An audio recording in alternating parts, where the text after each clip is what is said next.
Hello students, आप सभी का स्वागत है आपके अपने YouTube channel A to Z NCERT facts में।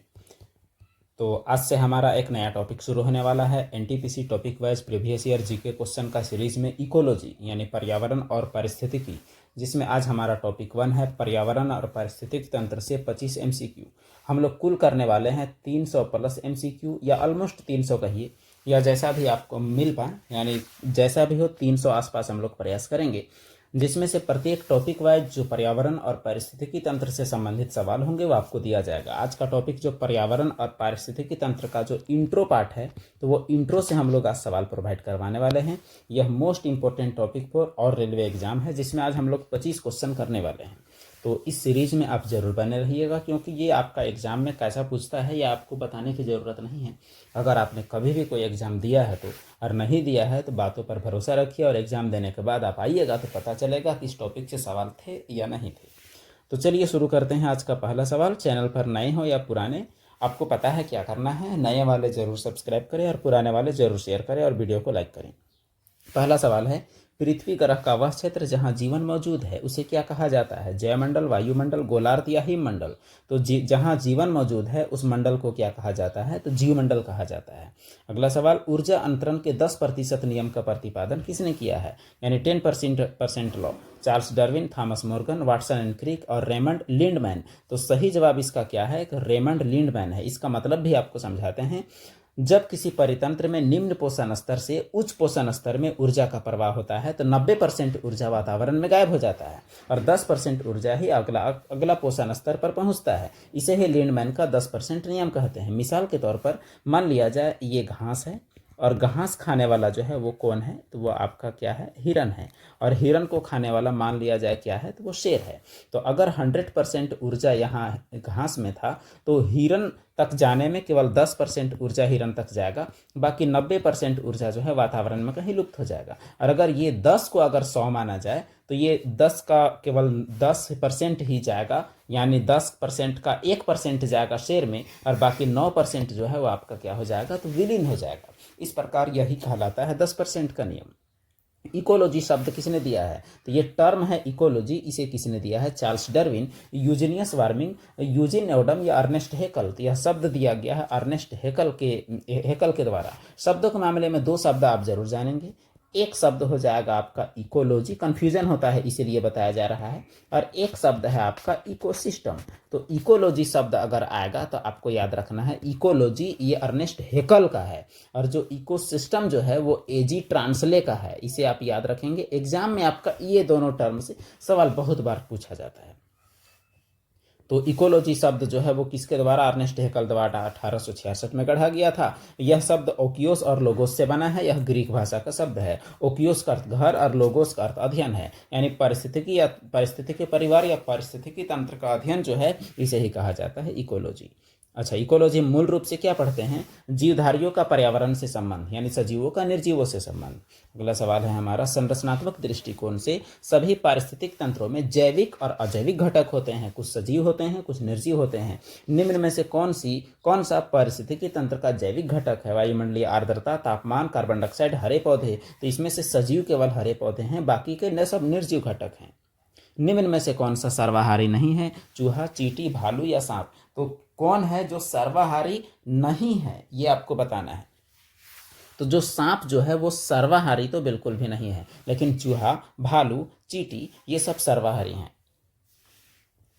सर्वाहारी किसे बोलते हैं? वह जीव जो शाकाहारी मांसाहारी ऑलराउंडर है, यानी सब खाता है, तो उसे क्या कहते हैं? सर्वाहारी कहा जाता है। तो चूहा सर्वाहारी है, चींटी सर्वाहारी है, भालू सर्वाहारी है, लेकिन सांप एक सर्वाहारी नहीं है। अगला सवाल क्वेश्चन नंबर 6, निम्न में से खाद्य श्रृंखला यानी फूड चेन का दूसरा पौष्टिक स्तर कौन है? घास, चूहा, सांप या चील। तो दूसरा लेवल का आपका बताना है। तो क्वेश्चन नंबर 6 का सही जवाब हो जाएगा आपका चूहा। यह दूसरा नंबर में क्या है? चूहा। कैसे इसको बताते हैं? नीचे आपका घास है, मान के चलिए यहाँ तो आपका नहीं दिया हुआ घास है। घास को कौन खाएगा? तो घास को जरूर चूहा खा सकता है, और चूहा आपका शाकाहारी मांसाहारी दोनों है, तो ये आपका दूसरा लेवल में हुआ। फिर चूहा को कोई और खा सकता है, जैसे सांप। अगला सवाल, पारिस्थितिकी तंत्र की संकल्पना को किसने परिभाषित किया, यानी इकोसिस्टम। अभी बताया गया आर्थर ट्रांसले, एवलिन हटिंसन, रेमंड लिंडमैन या चार्ल्स एल्टन। तो सही जवाब है आर्थर ट्रांसले के द्वारा इकोसिस्टम शब्द को परिभाषित किया गया था।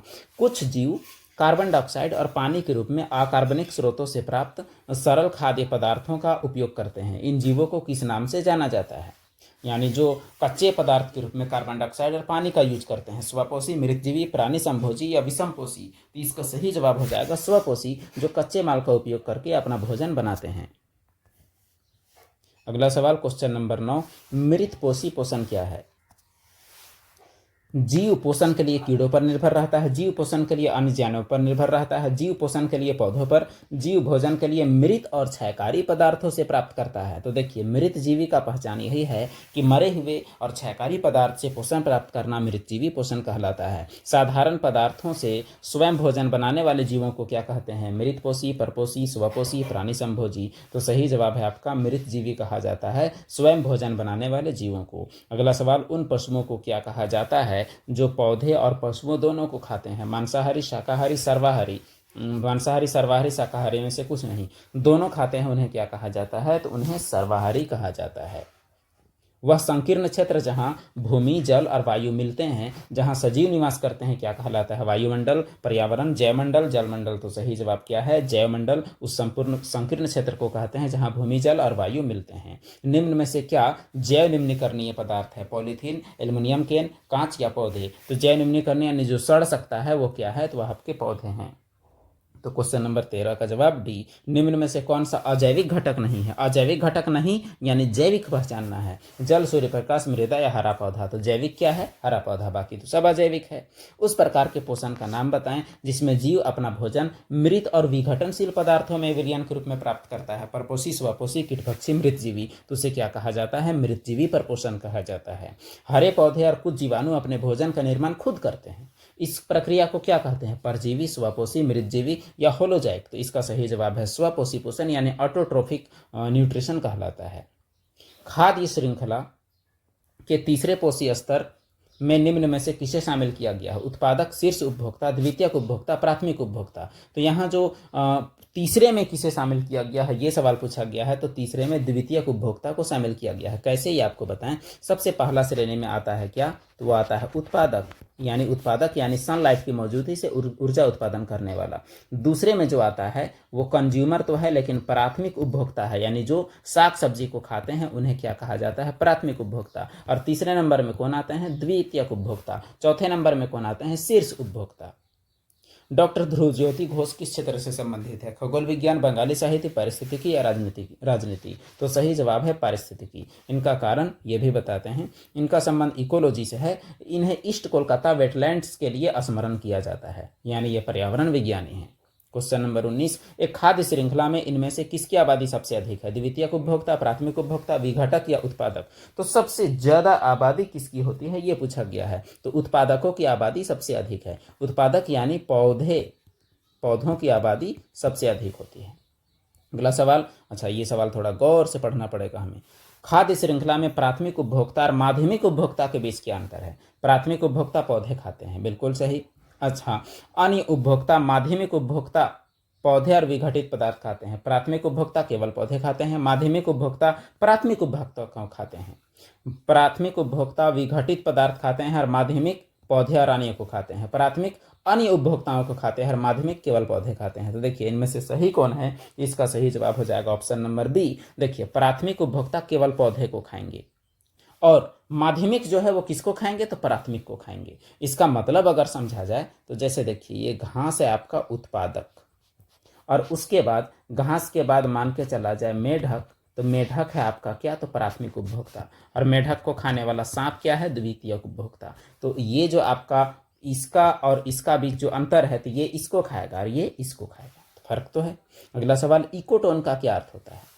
इकोटोन वह क्षेत्र है जहां दो बायोमास मिलते हैं, कम से कम अस्तित्व वाले प्रजाति क्षेत्र, सीमित वनस्पतियों जीवों वाला क्षेत्र, उच्च बायोमास उत्पादन क्षेत्र। तो सही जवाब हो जाएगा इसका वो क्षेत्र जहां दो बायोमास मिलते हैं, उसे क्या कहा जाता है, इकोटोन कहा जाता है। एक संकीर्ण क्षेत्र जहां दोनों प्रकार का माहौल मिले। अगला सवाल, एक्वारियम एक ऐसा पात्र है यानी एक ऐसा बर्तन है जिसमें जीवित मछलियों और जलीय पौधों को रखा जाता है। एक्वारियम के विषय में क्या सम्मति है? मनुष्य द्वारा निर्मित पारिस्थितिकी तंत्र है, बिल्कुल सही। प्राकृतिक है, बिल्कुल गलत। पारिस्थितिक तंत्र नहीं है, बिल्कुल गलत। इसमें केवल एक प्रजाति रहा जा सकता है, बिल्कुल गलत। यानी पहला वाला आपका सही है। क्वेश्चन नंबर 23, पशुओं की प्रजातियां लगातार किस कारण कम हो रही हैं? आवास विखंडन, अम्ल वर्षा, अत्यधिक शिकार, पानी की कमी। तो आवास विखंडन के कारण यानी आवासों में कमी के कारण, जो उनके आवासों को इंसानी प्रजाति द्वारा जो खत्म किया जा रहा है, उसके कारण पशुओं की प्रजातियां लगातार लुप्तप्राय हो रही हैं। अगला सवाल क्वेश्चन नंबर 24, जीवों और पर्यावरण के बीच अन्योन्य क्रिया यानी आपसी क्रिया, सजीव और निर्जीव के बीच आपसी क्रिया के वैज्ञानिक विश्लेषण और अध्ययन को क्या कहते हैं? तो यही तो हम लोग पढ़ रहे हैं, पारिस्थितिकी कहलाता है। यानी जैविक घटक और अजैविक घटक के बीच के संबंध का अध्ययन। जैसे इंसान जमीन में ही अपना जो भी कुछ करना हो वही जमीन में ही रहता है, तो इंसान और जमीन के बीच का अध्ययन ये भी हो गया आपका। कोई भी सजीव, जमीन, वायु, वायुमंडल, जल मंडल, ये सभी के बीच का अध्ययन, जैसा संबंध रहेगा उसका। अच्छा, वनस्पतियों और जीवों का उल्लेख है। चिड़िया और जानवरों, पर्वतों और नदियों, पौधों और जानवरों, यानी एक वनस्पति और एक जीव होना चाहिए, मानव और जानवरों। इसका सही जवाब क्या हो जाएगा? पौधा हो गया वनस्पति और जानवर हो गया जीव। इस प्रकार ऑप्शन नंबर सी आपका सही जवाब है। तो इस टॉपिक में तो बहुत आसान आसान सवाल रहा, लेकिन ये सभी आपका ये जानने के लिए ये 25 MCQ दिया गया कि कैसे सवाल पूछे जाते हैं। इनमें से कुछ सवाल हो सकता है आपको ना पता हो, तो ये काम हमें बताना है। इसीलिए ही आसान ही सही, लेकिन बताना हमारा काम है। तो एग्जाम के लिए आपके लिए यह काफ़ी इंपॉर्टेंट हो जाता है। तो मिलते हैं फिर अगले वीडियो में इसी का एक अगला टॉपिक के साथ। वीडियो देखने के लिए आप सभी का धन्यवाद।